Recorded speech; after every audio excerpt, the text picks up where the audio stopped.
पहिल्यांदा तर ही योजना आम्ही सुरूच ठेवणार आहोत आणि 2100 देखील आम्ही देणार आहोत। आता बजेटच्या वेळी त्याचा आम्ही विचार करू आणि शेवटी आपले सगळे आर्थिक सोर्सेस जे आहेत हे सोर्सेस योग्य प्रकारे चॅनलाइज झाल्यानंतरच आपल्याला ते करता येतं। त्याच्यामुळे ते करण्याचा निर्णय पक्का आहे। जी आश्वासनं दिली ती आश्वासनं पूर्ण करू, त्याकरता ज्या व्यवस्था करायच्या त्या व्यवस्था आम्ही आधी करू।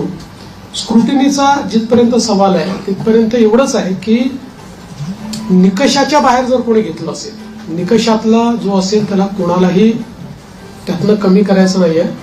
पण काही तक्रारी आल्या आहेत की निकषाच्या बाहेर मिळालेला आहे। जसं आपल्याला कल्पना असेल की शेतकरी सन्मान योजना जेव्हा मोदीजींनी सुरू केली त्यावेळी पहिल्यांदा जे काही बेनिफिशियरीज होते लक्षात आलं की मोठ्या शेतकऱ्यांना देखील ते मिळालेलं आहे। मग नंतर त्यातल्या अनेक शेतकऱ्यांनी स्वतःच त्या ठिकाणी सांगितलं की आम्ही या निकषात बसत नाही। मला असं वाटतं त्यानंतर ती स्थिर झाली।